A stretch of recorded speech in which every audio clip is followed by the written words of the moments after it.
What's up, everybody? Greg Rosenstein here, alongside Anthony Johnson, who fights this week against Daniel Cormier in Buffalo.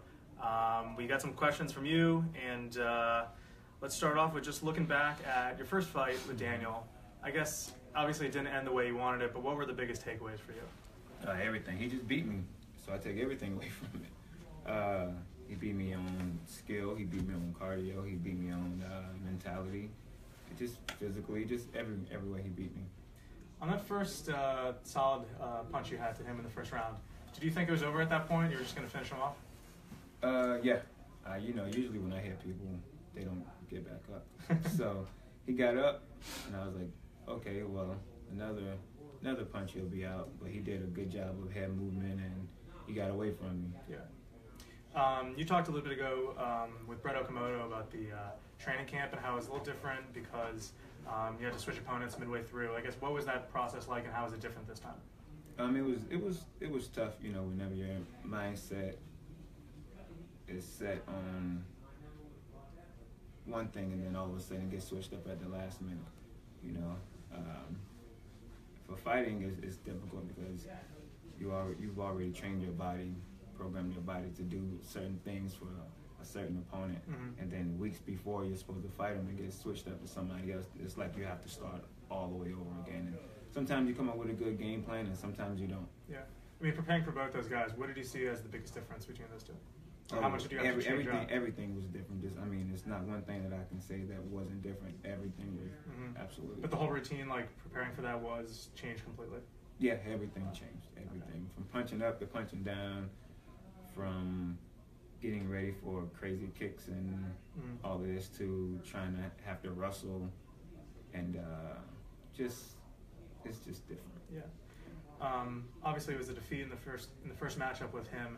Were there any positives you took out of that? What did you like about how you approached that?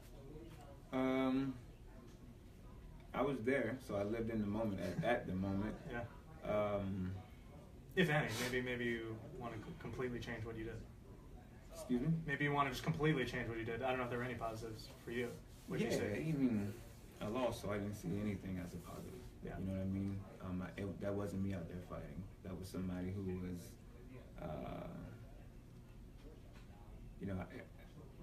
I think about the fight, but then I don't think about the fight. It's kind of out of sight, out of mind, But I did watch the fight, and I saw the little mistakes that I made that turned out to be big results for him. But that was, 2 years ago, basically? It's been a while. A lot can happen in 2 years. Yeah. I'm sure he's gotten better. I know I've gotten better, so we'll see what happens. I've had a full count. He's had a full count. Right. We will definitely be seeing what happens. And in the fights in between that one and this one, you've been ending guys very early. Does the potential for having to go 5 rounds worry you at all, or, no. You feel confident in that? I've prepared myself physically and mentally to be ready for whatever for this fight. Right. So I have no stress on me. I'm happy. I'm healthy. I'm hungry. I'm glad to be here. I look forward to it. Yeah. People always talk about Daniel's wrestling ability and ground game. Do you think people are maybe overlooking your ground game in a way because of what he's done? Of course, they overlook it, and plus, I don't blame them for overlooking my ground game because you don't really see my ground game. I usually knock people out. Yeah. So people haven't had a chance to see what I can do on the ground. So I do believe you'll get a chance to see that. The next time we fight. Right. I asked him this question a minute ago. UFC 209, the main fight in that didn't necessarily produce the action that a lot of fans wanted. Woodley Thompson. Okay. Do you feel any extra pressure? I mean, you obviously knock a lot of guys out, so you don't have problems getting that action. But based on what happened last time, just for the fans, do you feel any extra pressure to put on a really good show? No, because we're not those type of fighters. They had a style that clashed with each other and stalled each other out. It's almost like nobody wanted to pull the trigger. Neither one of us are scared to pull the trigger and go after each other. Yeah. So, I do believe if we hear one boo in the crowd, both of us are gonna go crazy. Yeah. We're not used to getting booed. You know what I mean? Those guys were booed for basically 4.5 rounds. Does the crowd actually get to you? No, not to me. I mean, if they're screaming and cheering, yeah, you know, who doesn't love that? But if they're booing, I almost, it makes you want to do the, what is his name, Al Iaquinta, whenever he flipped off the crowd. Like, I'm in here fighting. I'm the one that's got to take the punishment, But this is what we sign up for. You know what I mean? We're entertainers, we're fighters.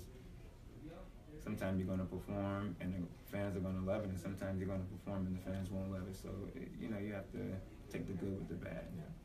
A couple more fan questions here. Someone's asking about John Jones and whether once the suspension is done, does he deserve an immediate title shot? What do you think of that? Yeah, I think he does. He's beaten everybody. I mean, he was the champ, before it got taken away from him.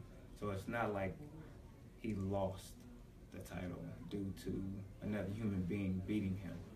So give the man another shot. He's young. He's still obviously a big subject in the weight class and in the sport. So might as well go ahead and throw him to the wolves.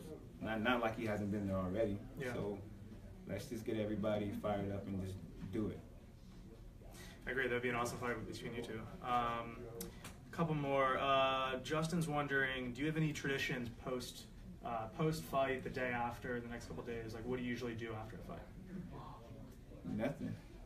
Take it easy. I just take it easy, man. My adrenaline is like so gone after, like the day after the fight. I'm just chilling with my friends and just probably have a good breakfast and drink some mimosas, and that's about it. Yeah.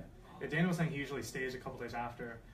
Doesn't necessarily rush out there. Do you usually fight in Vegas or Buffalo or wherever it is, and then usually go home right after that, or what? For the most part, I usually stay an extra day, not more than that. I usually want to get back home. I'm a homebody. I don't like going out too much and being in the streets. I like to be at home. Yeah. And I guess that's it for us. Just what for people watching on Facebook Live and people are getting ready to tune in for the fight on Saturday. What kind of message do you have to say for them getting ready for it? Thank you guys for tuning in.